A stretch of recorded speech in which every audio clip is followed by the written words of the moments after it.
ارتباط مستقیم. با سلام و درود فراوان حضور شما بینندگان گرامی تلویزیون ITC، اسد زریمهرم در برنامه ارتباط مستقیم. امسال در کانادا در ماه اکتبر 19 اکتبر انتخابات فدرال خواهیم داشت. امسال با سالهای دیگه برای ما ایرانی‌ها فرق داره.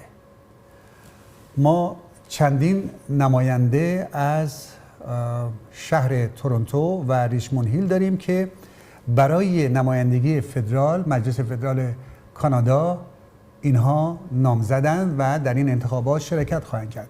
این شرکت برای ما ایرانی ها بسیار مهمه، برای اینکه نمایندگان مجلس سرنوشت سازند، نمایندگانی که ما انتخاب میکنیم تا سرنوشت ما رو تعیین بکنن.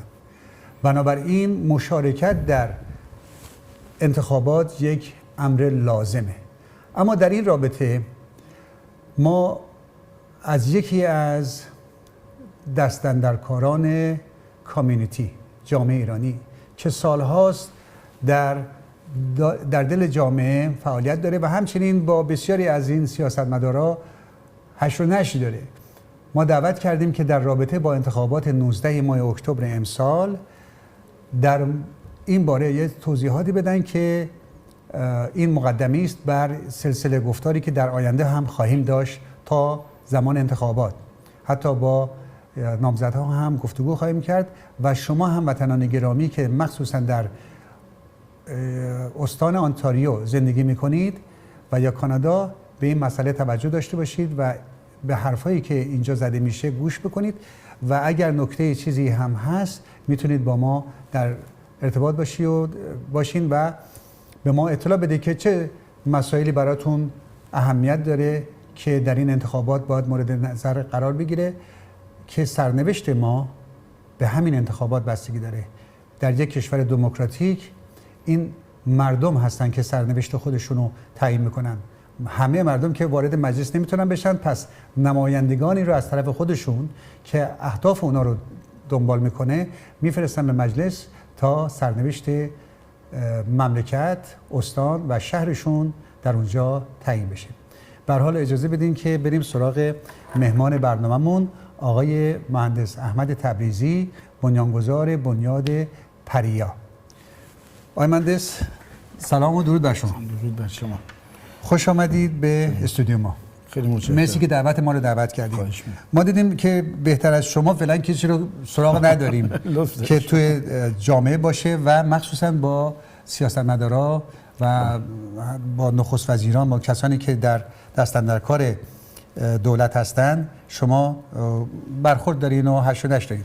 حالا در رابطه با اهمیت این انتخابات، بله، که این انتخابات امسال تا چه اندازه اهمیت داره برای به طور کلی واسه کانادا و به ویژه واسه جامعه ایرانی؟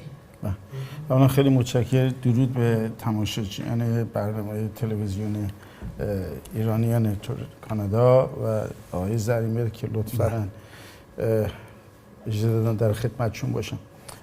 عرض کنم جناب زریمهر، یه مسئله عمده تری برای این قضیه وجود داره و اون به نظر من تشویق کردن جامعه ایرانی به شناخت هرچی بیشتر از کانادا، کشوری که انتخاب کردن برای زندگی. بله. برای همینم ما تو اخیراً در بنیاد پریا برنامه داریم برای دادن آگاهی به کامیونیتی در ارتباط با مسئله تاریخ کانادا، جغرافیای کانادا و مسائل سیاسی و اصولاً ساختمان سیاسی دولت کانادا. البته بنده صحبتایی که اینجا میکنم به عنوان مسئول بنیاد پریا نیست، به عنوان یه شهروند ایرانی کانادایی دارم صحبت میکنم. این کاملا درسته. برای اینکه بچه‌های ما اینجا بزرگ دارن میشن، نوه‌های ما اینجا به دنیا میان و اینا وطنشونه. بنابراین باید بدونن که در این کشور، در این زادگاه، در این جایی که زندگی میکنن چه میگذره. حالا غیر از بچهای خود ما که به نظر من اون نسل بعدی ما به نظر من از ما خیلی روشن‌تر بر اوضاع هستن و خودشونو درگیر کردن و میدونن، ولی متاسفانه نسل اولی که مثل بنده هستن خیلی کم توجه هستن به اهمیت این قضیه و متاسفانه تعدادی حتی احساس زندگی موقت دارن که این درست نیست. بعضی میگن که الان چمداناشونو باز نکردن. بله متاسفانه. ولی برای در مورد انتخابات فرمودید به عرضتون برسونم. ببینید این اولا این انتخابات حائز اهمیت فوق‌العاده است برای کامیونیتی ما و من حالا توضیح هم میدم که چرا. اولا یه شمای کلی راجع به انتخابات بدم. در کانادا هر رایدینگ حوزه انتخاباتی حدود 100 تا 120 هزار جمعیت درش هست که یعنی جمعیتی هستش که تو اون فضا اونایی که واجد شرایط هستن میتونن رای بدن و از هر کدوم از اینا یک نماینده انتخاب خواهد شد، حالا از هر حزبی که بیشترین رای رو بیاره. در انتخابات قبلی سال 2011 آماری که من دارم اینجا که به عرضتون برسم تقریبا 14 میلیون و نزدیک 14 میلیون 500 14 میلیون و 700 هزار نفر در کانادا رای دادن. مشارکت یعنی تقریبا نصف. داره یه ذره شبیه ما 35 6 میلیون جمعیت هستیم، حدود 14 میلیون رای دهنده داشتیم. حدود دقیقاً 308 تا صندلی در پارلمان هستش که در انتخابات قبلی حزب کنسرواتیو 166 سیت رو به خودش اختصاص داد و نیو دموکرات که حزب NDP باشه 103 تا و لیبرال 34 تا و پارتی کبکوا 4 تا و گرین 1 دونه. این جمع به اصطلاح آرایی بوده که در انتخابات دفعه قبل در کانادا اتفاق افتاد و جالبه که خدمتتون عرض بکنم که میدونین که ما یه تقسیم بندی داریم از نظر تعداد به اصطلاح رای دهنده ها و بعد ببخشید من حتما به این عددها باید مراجعه بکنم برای اینکه یکی بحث پاپولار ووت یعنی تعداد کلی که رای دادن. مثلا کنسرواتیو 39.62% آرا رو آورده ولی 54.22% صندلی های انتخاباتی رو برده. بله. در صورتی که جمع آراش از نظر تعداد آرای مردم 39.62% گرفته ولی 54% صندلی های انتخاباتی رو برنده شده. پس این خیلی مسئله حساسی است که بهش توجه بشه. مثلا حزب NDP 30.63% آرا رو داشته ولی 33% سیت برده. خیلی جالب. عکس به اصطلاح حزب کنسرواتیو. مثلا اختلافش ممکنه با 50 تا 100 تا 200 تا باشه. بله عرض میکنم خدمتتون. حزب لیبرال 18.91% آرای عمومی رو در کل این 14 میلیون 15 میلیون رای داشته ولی 11% سیت داشته. یعنی حزب لیبرال و نسبت به تعداد آرایی که داشته سیت کمتری گرفته و حزب کنسرواتیو به مراتب بیشتر یعنی حدود 25% بیشتر تونسته سیت بگیره و این بستگی به نوع جمع آوری آرایی است که در هر رایدینگ اتفاق میفته. در حوزه های انتخاباتی که به نظر من حداقل این که تو این چند سالی که در کانادا هستم نزدیک 30 ساله و به دلیل علاقه‌مندی به مسئله سیاسی نه اینکه انتظاری بر این داشتم که بخوام هیچ وقت درگیر مسئله انتخابات خودم بشم به عنوان کاندیدا و هیچ علاقه نمیشه ولی همیشه دوست داشتم که بدونم تو محیط اطرافم چه اتفاقی میفته. حتی تو کشورهای قبلی هم که زندگی کردم چه در ژاپن چه در اسپانیا همیشه همینجوری بله همیشه دوست داشتم که بدونم که این سیاست کلی این ادمنستریشن این مملکت چجوری داره اداره میشه. یادم که چندین سال قبل در یکی از حوزه‌های انتخاباتی رفته بودم و یه فاندریزینگ بود. یکی از دوستان عزیز ما به من رسید و گفتش که فلانی برای چی میری اینجا تو چیکار؟ گفتم والا دارم مشقام می‌نویسم. گفت چرا؟ گفتم خب بالاخره باید یاد بگیریم که چجوری این مملکت داره اداره میشه و به همین دلیل این چیزی شما اشاره کردین ارتباط من با احزاب سیاسی بیشترین با حزب لیبرال ناشی از این بوده که یا حتی در سطح شهری و به دلیل موقعیت من در حزب در پریا مجبورم که با همه احزاب ارتباط نزدیکی داشته باشم. ولی تو این مدت تونستم یه مقدار زیادی اطلاعات خودم رو راجع به این انتخابات و نحوه اداره این مملکت به دست بیارم. ببینید در انتخابات دموکراتیک اینور دنیا دو تا پارامتر نقش مهمی داره. یکی مسئله کمک‌های مالی است که به حزب میشه از طرف مردم، یکی تعداد آراست. خب این برای گروه‌ها و کامیونیتی‌هایی که امکانات مالی زیادتری دارن اون امکانات مالی بهشون فرصت میده که تبلیغ بکنن، به هر حال نزدیکتر به حزب میشن، نزدیک بشن، به هر حال به حمایت مالی گروه‌های اقلیتی یا متفاوت جامعه و به حزب این قدرت میده که تبلیغات بیشتری داشته باشه، بتونه بیشتر با رسانه‌ها ارتباط داشته باشه و بتونه نظرات خودشو به مردم منتقل بکنه. بنابراین به تبع تحت تاثیر این ارتباطات جمعی مدیا بالاخره توجه بیشتری از کامیونیتی میگیره و شانس انتخاباتیش بیشتر. اینا تاثیر زیادی داره. اما نکته‌ای که هست اینه که مندیت اون دستور کارشون، اون ایده و نظری که به صورت دارن نسبت سیاست‌هایی که رو میخوان اعمال بکنن، اونا مهمه دیگه. خب بله، اونجا میرسه به مسئله رأی دادن دیگه. خب. که تعداد آدمایی که رأی میدن اونجا به عنوان یه پارامتر دیگه هستش که یعنی غیر از تبلیغ باید ببینن که بله، حرف یعنی گفتن داره یا نه. مسئله مالی، یعنی توان مالی کمک به حزب، یعنی حزب چقدر قدرت مالی داره و بعدم به هر حال به قول شما اون پلتفرم یا استراتژی حزب در گرفتن آرا موثر هستش. برای کامیونیتی ما برای متاسفانه توی این قضیه خورده تأخیر داره در اجرای نقش خودش به عنوان یک جمعیت 200-300 هزار نفری در کانادا. آقای مهندس میگن که ما ایرانی‌ها منتظر آخرین اتوبوس میمونیم و دنبال آخرین اتوبوس هم میدویم. حالا داستان ما اینا خیلی گرچه خب طلسم شکست سالهای پیش هم خانم مرتضوی خیلی کسانی دیگه بله بنده خودم اونجا برای کمپین پدرام معلمی هم دیگران بودن که مشارکت کردن در این انتخابات ولی موفق نشدن که بالاخره آقای دکتر مریدی طلسم شکست. ولی امسال خوشبختانه تعداد ایرانیایی که در این برنامه شرکت میکنن، در انتخابات 19 اکتبر شرکت میکنن، 4 نفر من میدونم. بله دقیقاً من میخوام به اون مسئله برسم. پس بنابراین الان ما میرسیم به داشتم توضیح دادم که به هر حال ما به دلیل اینکه یه خورده دیر شروع کردیم نقش چندانی در ایجاد توان مالی و کمک به احزاب رو در حدی که واقعا به نظر من کامیونیتی ما شایستش هست نداشتیم و این خب یه مقداری ما رو عقب انداخته در اینکه دیر شروع کردیم. ولی به هر حال مسئله توان داشتن در رأی دادن الان برای جامعه ما به یه حدی رسیده که تعیین کننده هستیم و این نکته بسیار مهمی است که من علاقه دارم که حتما بهش اشاره بکنم. در کجاست بیشتر؟ بنده عرض می‌کنم خدمتتون. ببینید الان ما برای 3 یا 4 حزب بریم که حزب کانسرواتیو، حزب لیبرال و حزب NDP و حزب محیط زیست، دفاع عن محیط زیست هستن. در مورد 4 تا یا 5 رایدینگ رو من یا حوزه انتخاباتی رو خدمتتون عرض کنم که من توی چند سال گذشته به دلیل آگاهی که از تعداد جامعه ایرانی تو اون مناطق حوزه ها داشتم پیگیری می‌کردم، به عرضتون رسیم. یکی ریچموند هیل، یکی دامولی ایست، یکی دامولی وست، یکی ویلودیل. در این 4 منطقه تجمع ایرانی در حقیقت چشمگیر الان به خصوص امروز تعیین کننده شدیم. به این دلیل که به عرضتون برسونم ما در این 4 تا رایدینگ در این چنین حوزه بین 5 تا 10 هزار رای دهنده داریم و این رقم بسیار مهمی است. چرا؟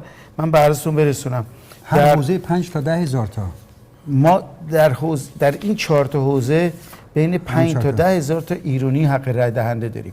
علاوه بر این در یه رایدینگ جدیدی هم توی انتخابات تعیین شده و اون دامولی نورت که من اتفاقا با کاندید حزب لیبرالشون صحبت میکردم، اون معتقد بود که نزدیک 4600 نفر ایرانی رای دهنده هستش در اونجا. خب اینم یه رایدینگ جدید. بله. من براتون چند تا عدد میگم و این خیلی تعیین کننده است برای اینکه ببینید اهمیت رأی جامعه ایرانی چقدر مؤثر خواهد بود. در ویلودیل در انتخابات دوره قبل اختلاف بین رأی نماینده کنسرواتیو که انتخاب شده با لیبرال حدود 1000 تا بوده. از 22206 اون یکی بوده 21245، یعنی از 1000 تا هم شاید مثلا 900 خورده ای فقط اختلاف رأی بوده در ویلودیل که یک کاندیدای حزب لیبرال به کنسرواتیو میبازه. پس اگه ایرانی مثلا مشارکت کاملی انجام میدادن میتونه سرنوشت بشه. ببینید این 4 تا رایدینگ در انتخابات قبل از این دوره همه لیبرال بودن. ویلودیل، دامولی ایست، دامولی وست و ریچموند همه لیبرال بودن. در انتخابات قبلی به طور مطلق میاد 4 تا حوزه انتخاباتی میشه کانسرواتیو.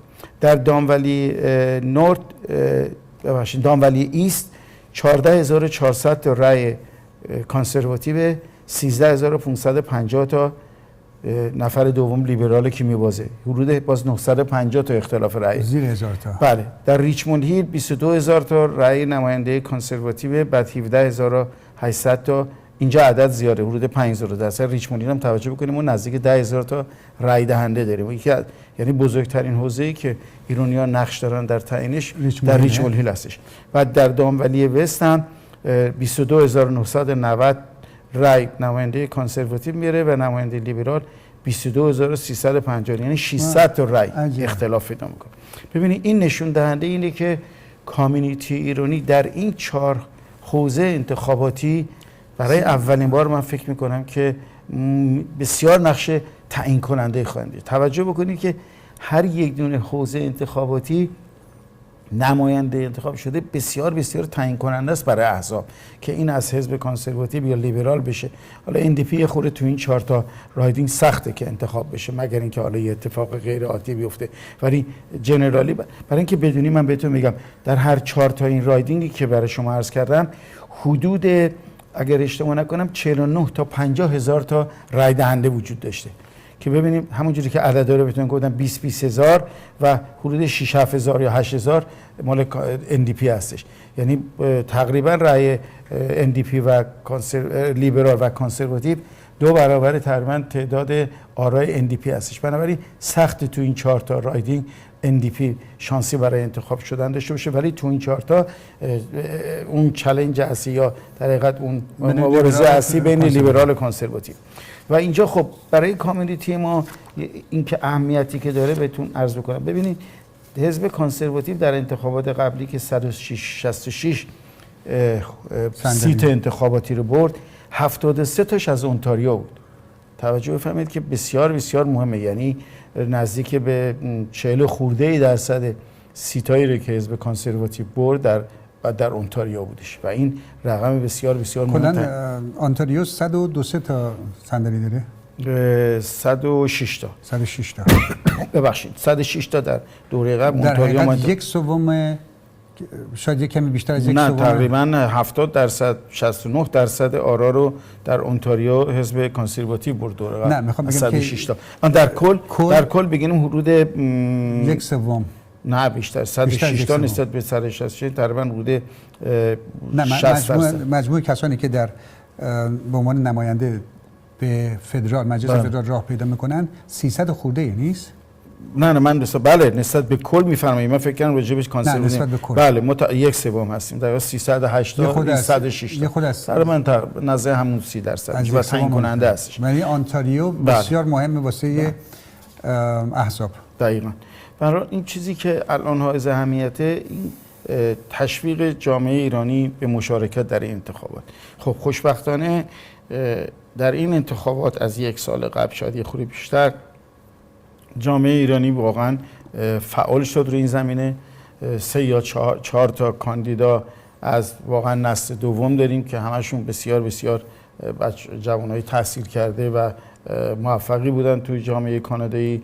در ریچموند هیل داریم 2 تا کاندیدا داریم، آقای جوهری از لیبرال، آقای مایکل پارسا از کنسرواتیو. در ویلودل آقای علی احساسی رو داریم از لیبرال و همینجوری کاندیدای از NDP هستن آقای اسمشون الان خاطرم آقای طبسی هم چیزی اگه اشتباه نکنم. به هر حال الان 4 تا البته در مثل اینکه در پیتربورو هم یک کاندیدای هستن، یه خانمی رو من تازه امروز اسمشون رو متوجه شدم، کاندیدای حزب لیبرال هستن، ولی اون چیزی که اگه اسم ایرانی داره اون احتمالاً افغانی نمیدونم شاید، ولی دیدم به عنوان عکسشون شاید من اسمو دیدم فکر کردم، ولی در اون 4 حوزه ای که من بهش اشراف دارم در حقیقت این 4 تا هستش و در 2 تا از اینها کاندیداهای ایرانی داریم.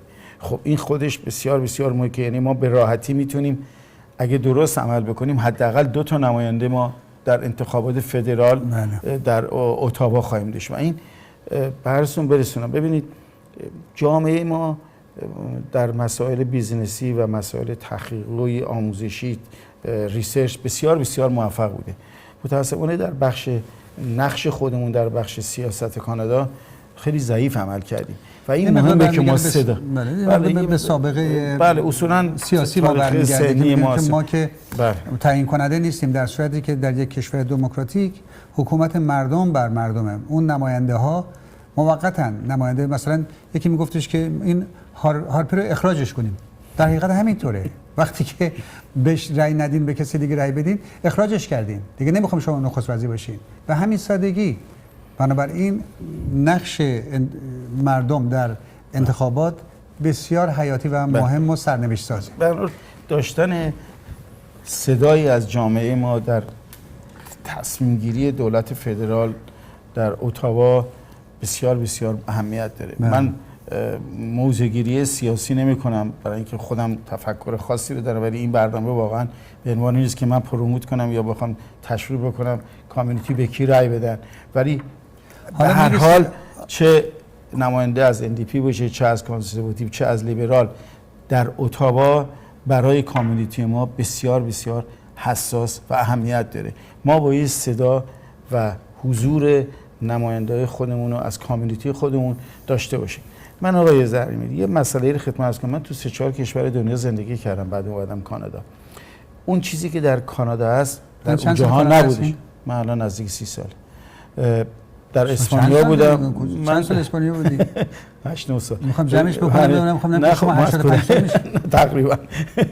عرض کنم که ببینید مثلا در اسپانیا همچین چیزی که مثلا قومیت‌ها و اقلیت‌ها مثل ما کننده باشن اصلا نیست، برای اینکه نداره. تو ژاپن هم نیستش، تو ایران هم نبوده. این درسته؟ نه اصلا تعدادی نیستن. ببینید در کانادا مسئله فهم می‌کنه. شما میگین ایتالیان کامیونیتی، عرض کنم حضورتون گریک کامیونیتی، نمیدونم عرب کامیونیتی، ایران کامیونیتی، راشین کامیونیتی، جویش کامیونیتی، اینا در کانادا معتبر است و تازه تا یه حدودی زیادش هم در امریکا. بنابراین این فرمول قانون بازی که در اینجا هست تو اون کشورها نیستش، به دلیل تنوع قومیت‌هایی که اینجا وجود داره و هم بالاخره برای خودشون یک نیازهایی دارن و علاقه‌مند هستن که صدایی رو در تصمیم گیری سیاسی جامعه داشته باشن. به این دلیل ما بایستی به عنوان اعضای کامیونیتی تو این قضیه فعال باشیم و نقش داشته باشیم و این بی‌تفاوتی رو بذاریم کنار. این چیزی که برای ما از یه فرهنگی اومدیم که این قضیه انتخابات انقدر نقشی نداشته و من این همیشه اشاره کردم، شاید دلیلش بوده که همیشه از بالا به پایین دستور اومده، ولی اینجا بالاخره رأی مردم تعیین کننده است، یعنی از پایین میره به بالا. حالا ما تعیین میکنیم، بالاخره مردم نقش دارن و این هرچی این نقش فعالتر باشه درست‌تر عمل میشه، یعنی به نفع مردم هستش. یعنی تعداد بیشتری وقتی درگیر بشن و رأی بدن، یعنی خواسته بیشتری رو میتونن تقاضا بکنن برای اینکه رأی دادن و بابت رأیشون از مطالبه میکنن از دولت. مثلا همین کنگره ایرانیان که اومده دقیقاً قبلا مثلا 400-500 تا 600 تا عضو داشته، الان 1600 تا عضو داره. ما تقریبا این صدا 6 ماه خیلی این کار زحمت کشیده. هر چقدر نیرو، هر چقدر اعضای یک انجمنی، سازمانی، یک نهاد اجتماعی بیشتر باشه، قدرت تعیین کنندگی بیشتری داره. نماینده ها به صدای اون کامیونیتی، به صدای اون نهاد اجتماعی اهمیت میدن و صداشو میشنون. 10,000 نفر صدای بسیار قوی‌تری داره که مثلا چند صد نفر باشه از یک چیز. همه اهمیت میدن چون همه میخوان رأی به دست بیارن. حالا نکته‌ای که هست که ما الان تا چند ثانیه دیگه باید بریم به بخش تبلیغات برمیگردیم و یه چیزی که دلم میخواد که در این رابطه از شما بپرسم اینه که غیر از تبلیغاتی که احزاب میکنن، خب مردم هم تشویق کردیم که برن سراغ رای دادن و مشارکت بکنن، اما ماهیت این که اون نماینده‌ای که میخوان انتخاب بکنن این از چه موضعی میخواد بس حرف بزنه، موضعیشو باید نماینده مشخص بکنه که چیکار میخواد بکنه واسه مردم. مردم چه سوالی باید بکنن. این نکاتی هستش که من بعد از اینکه بریم به بخش تبلیغات تا شما آماده باشین میریم تبلیغات رو برمیگردیم، بعد گفتگومون با آقای مهندس احمد تبریزی، بنیانگذار بنیاد خیریه پریا ادامه خواهیم داد. لطفاً با ما باشید. با درود دوباره حضور شما بینندگان گرامی تلویزیون ITC. حسن زریمهر هم در برنامه ارتباط مستقیم گفتگویی داریم با آقای مهندس احمد تبریزی، بنیانگذار بنیاد پریا، در رابطه با انتخابات 19 اکتبر امسال برای نمایندگی مجلس فدرال کل کانادا. خب آقای مهندس، قبل از اینکه به بریک من سوالمو کردم، ما اجازه بدید یک بار دیگه سوالمو تکرار بکنم. این مردمی که ما داریم تشویقشون میکنیم که برن در این انتخابات مشارکت بکنن در سرنوشت خودشون، اینا بر چه معیارهایی باید نمایندهشون انتخاب بکنن؟ یعنی جلساتی هست قطعاً که از نماینده ها میشه سوال کرد، درسته؟ قابل دسترسی هن، میشه رفت تو دفترشون، میشه باشون صحبت کرد، میشه جلساتی که اونا تشمیله ازشون سوالاتی بکنن و ببینن که این مندیت یا این به اصطلاح حرفایی که میزنن، وعده هایی که میدن بر چه اساسیه و آیا با خواسته های این شرکت کننده ها، رای دهنده ها مطابقت میکنه یا نه؟ راجع به این مسئله دوی خود توضیح بدید. اصلا حضورتون که اولا اینکه بله تمام کاندیداها به راحتی میشه باشون صحبت کرد و نظراتشون پرسید، ولی به طور کلی اینها بایستی تابعیت داشته باشن از پلتفرم حزب، یعنی چه انواع اقسام به اصطلاح سیاست‌هایی که حزب تو بخش اجتماعی، اقتصادی، سیاسی، بین‌المللی داره، به هر حال اون عضو حزب نهایتاً بایستی فالوور و پیرو اون تصمیمات بشه و که اونم به صورت خصوصی بر مجالس خودشون، بله. البته کاراکتر و شخصیت اون کاندیدا هم تعیین کننده هستش. مثلا من در مورد خیلی از دوستان کانادایی که 3-4 نسل اینجا هستن دیدم که مثلا در یک رایدینگ در یه بخشی مثلا در پروونس رای میدن به کاندیدای لیبرال، ولی در فدرال میرن رای میدن به کنسرواتیو، فقط برای اینکه مثلا میگن هرچند پلتفرمش با تفکر سیاسیشون مخالفه. آره، ولی مثلا به کاراکتر اون آدم به هر حال یه مقداری احترام میذارن که مثلا میتونه، ولی به هر حال نهایتا این شخصیت‌ها یا این کاندیداها همشون باید در چارچوب مسئله تعیین شده در داخل حزب خودشون عمل بکنن و این که الان مثلا زمان انتخابات هست، رهبرای 3 یا 4 حزب سیاسی کانادا توی دیبیت‌ها یا توی مناظره‌های مختلفشون مواضع خودشون رو تعیین میکنن و اینجاست که باعث کامیونیتی بشینه و گوش بده، ببینه که اینا توی این مسائل چجوری برخورد میکنن، در مورد اقتصاد، در مورد مسئله رفاه اجتماعی، در مورد سیاست خارجی، در مورد مسئله انرژی، در مورد محیط زیست. اینا رو بشینن دونه دونه گوش بدن، بعد ببینن کدومشون به مذاقشون و تفکرشون جور در میاد که بتونن رأی بدن. من حالا در مورد خودمون به سیاست خارجی ما مثلا ما هم ایرانی‌ها ما اینجا مشکلاتی داریم. خب دقیقاً مشکلات فراوانی مثل از نظر بانک‌ها، از نظر صرافی‌ها، مثلا سفارت نداریم اینجا و اون ارتباطی که کاملا قطعه و حتی راجع به تحریم‌ها. آیا میشه از نماینده‌ها پرسید که نظرتون راجع به این تحریم چیه؟ شما چه موضعی دارید؟ دنیا مثلا این تحریم رو رد کرده و شما یا یعنی قبول کرده که پذیرفته به خاطر که سازمان ملل پذیرفته؟ سوال بسیار بجاست. اتفاقا ما چند روزی است با چند تا دوستان راجع به این موضوع داریم صحبت کنیم. همینجوری که اطلاع دارید در جامعه بین‌المللی از سازمان ملل و بازار مشترک و بقیه جهان همگی روی این قضیه به اصطلاح برداشتن تحریم توافق داشتن و این کارم کردن. از نماینده‌ها پرسیدن به نظر من فایده نداره، برای اینکه اونها در موضع نیستن جواب بدن. به نظر من جامعه ما الان، کامیونیتی ما باید این سوال رو مستقیم از رهبران احزاب سیاسی، یعنی رهبر حزب لیبرال، کنسرواتیو، NDP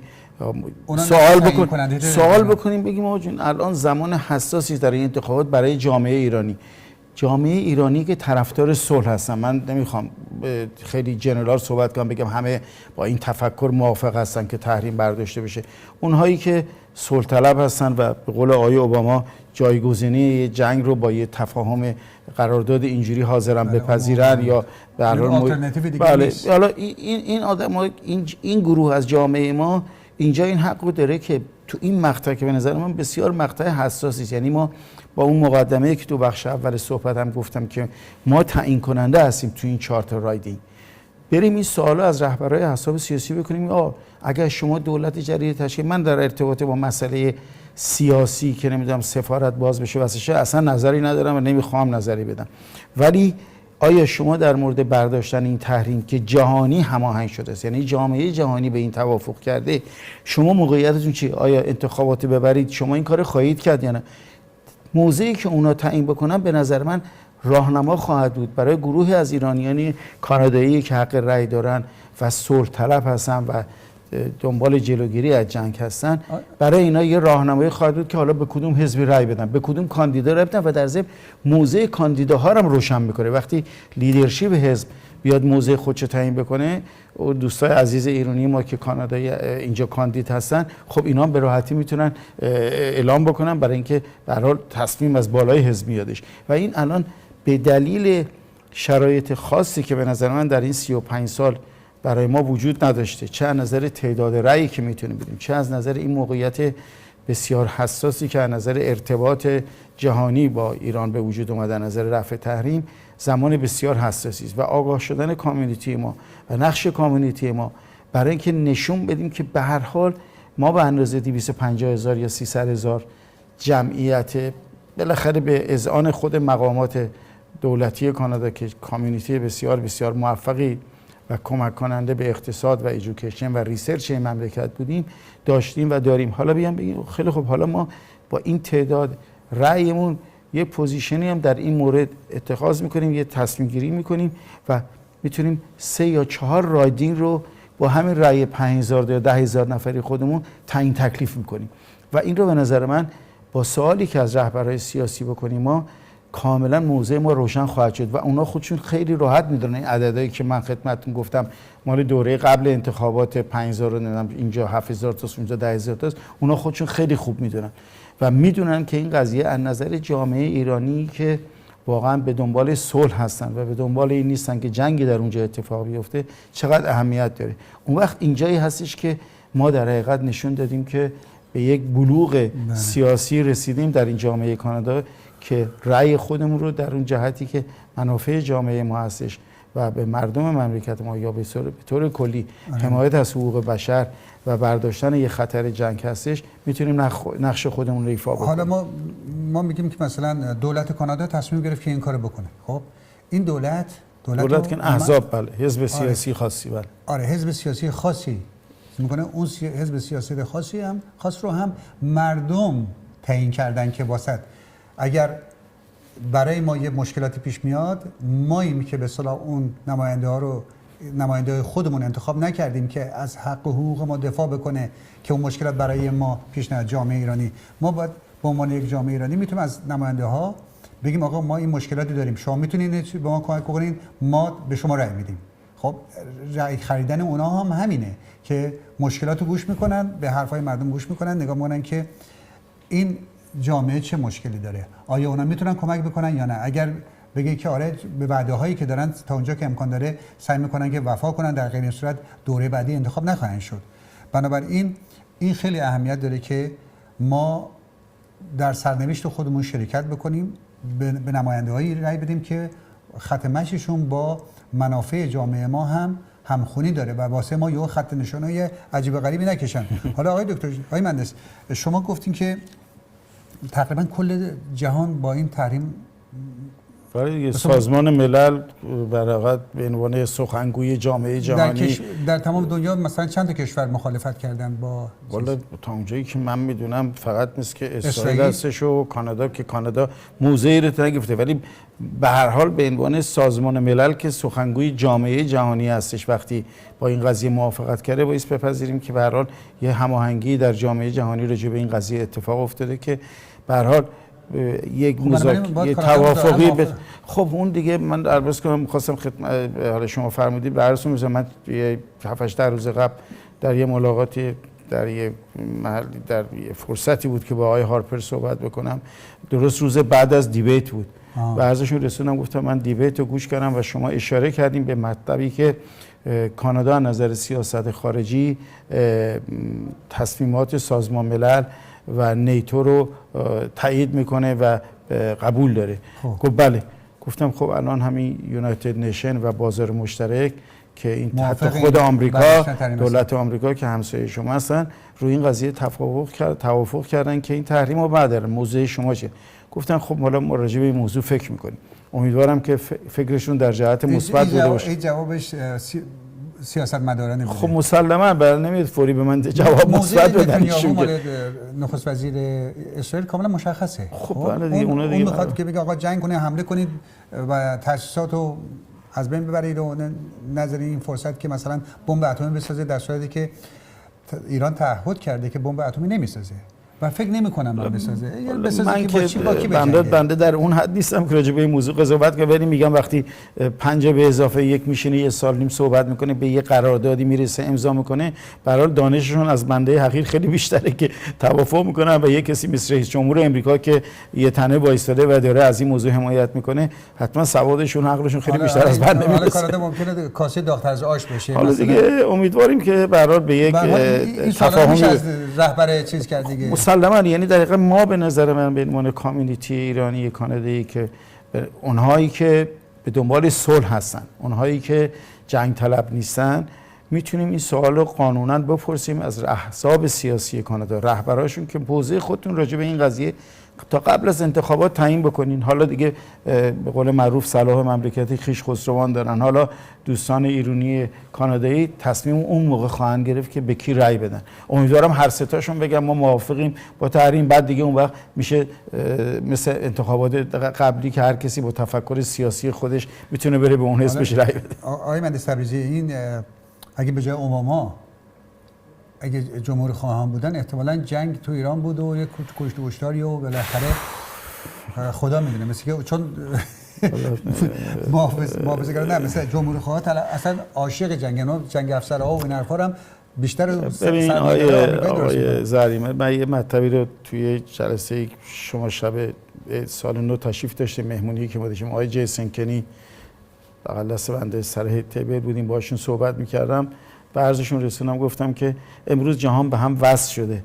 امروز اونطور نیست که اگه ما فکر کنیم تو اون جاها جنگ هست به ما کاری نداره، یا اگه اونجا عدم امنیت هست یا اونجا تروریست هست به ما ربطی نداره. اینا امروز دنیا به هم ربط پیدا میکنه. هرچی ما در شرایط اونجا شرایط بحرانی تر باشه، تو زندگی ما هم در اینجا اثر میذاره. ما نمیتونیم فارغ قبول که به هر حال مملکت خیلی سیف و با امنیتی هستیم، ولی به هر حال این امکانات مسافرت و بحران‌ها میکشه به اینجا و باعثی به نظر من برای سیاستمدارانی که دارن دنیای غرب رو به خصوص اداره میکنن، امیدوارم که یعنی مسلما میدونن که باعثی تا اونجایی که میشه جلوی این حرکت‌های اکستریم و بحران رو گرفته بشه و تا اونجایی که میشه به هر حال این آرامش رو برقرار بکنن، چون به هر حال به راحتی قابل انتقال به این جایی که ما داریم زندگی میکنیم خواهد بود و باید یه کاری بکنیم که نشه.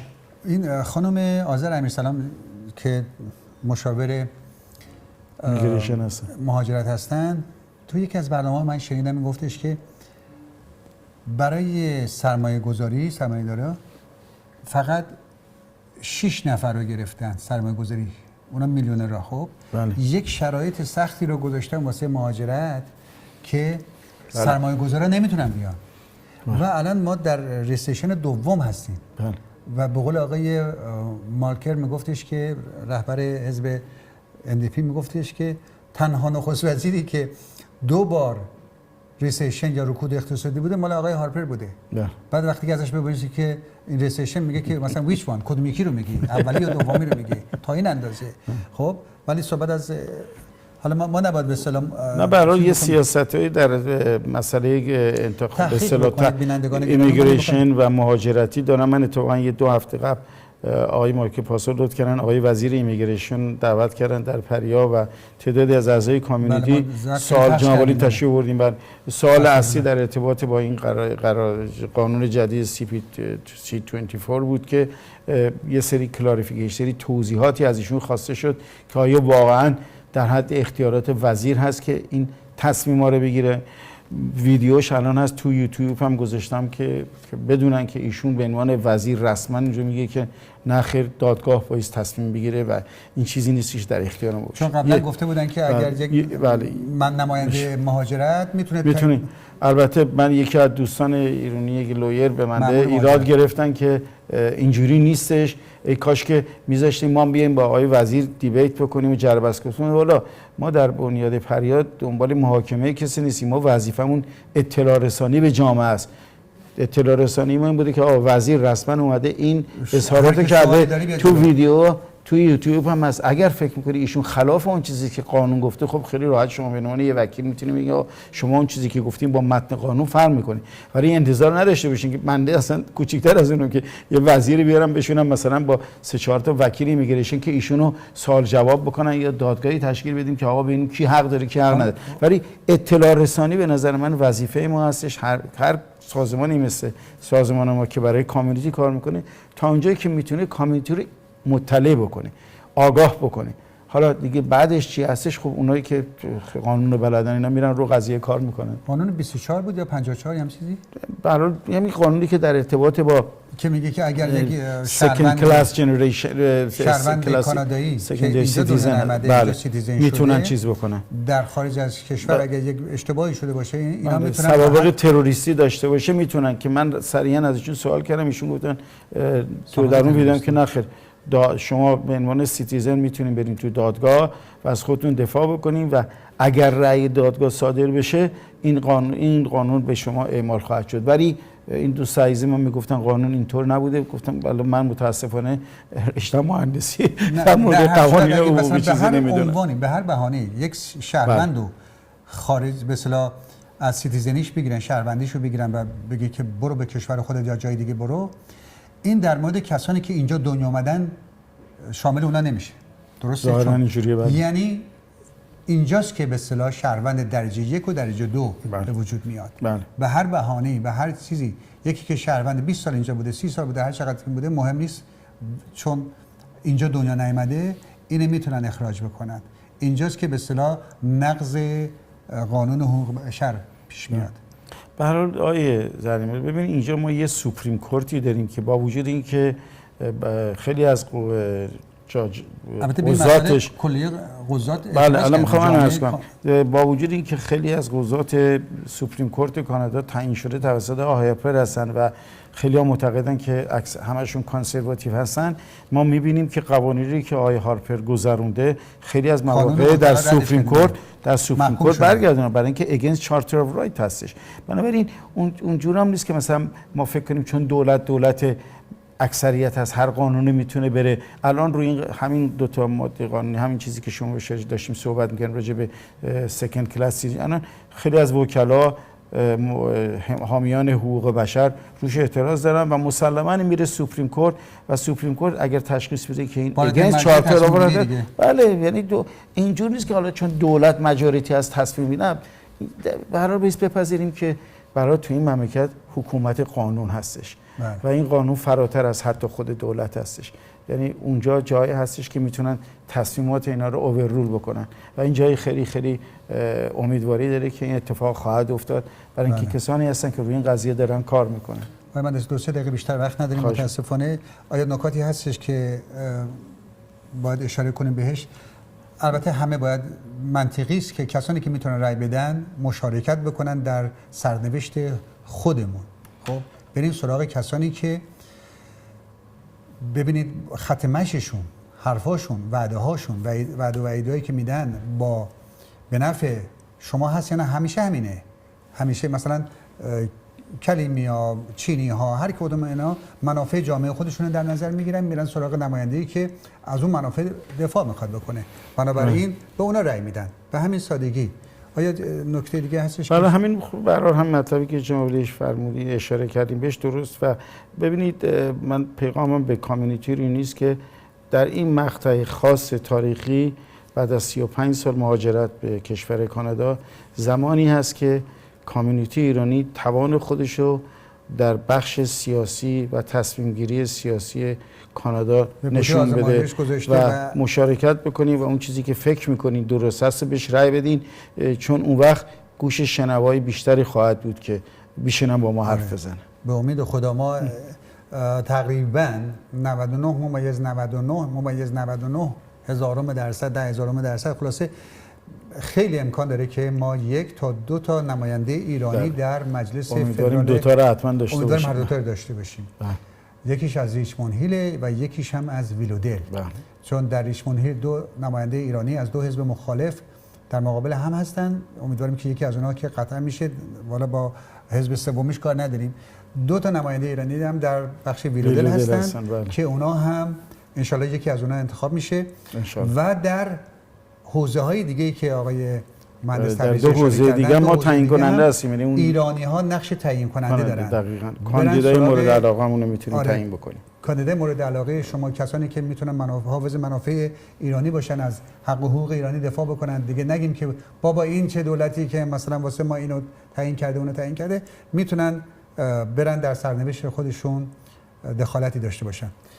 به هر حال آقای مهندس از شما سپاسگزاریم. خیلی ممنون از فرصتی که دارین. امیدوارم که این بار کامیونیتی ایرانی توان خودشو و نقش خودشو در انتخابات اون چیزی که شایسته است انجام بده و جامعه موفق‌تر از اون چیزی که بودیم در آینده باشیم. بله، تا 19 اکتبر ما جلسات مختلفی رو با هموطنان گرامی میزگردهایی خواهیم داشت. همچنین از نماینده ها که کسانی که خودشون رو کاندید کردن از کاندیداها و نامزدهای انتخاباتی دعوت خواهیم کرد که در صورت امکان تشریف بیارن اینجا باشون گفتگو بکنیم و نقطه نظرشون رو شما باشون آشنا بشین و جلسات مختلفی خواهیم داشت. تا برنامه بعد از شما بینندگان گرامی تشکر می‌کنیم و از شما سپاسگزاریم. سپاسگزار از جناب عالی. شب شما بخیر. بله، شب بخیر. خدا نگهدار.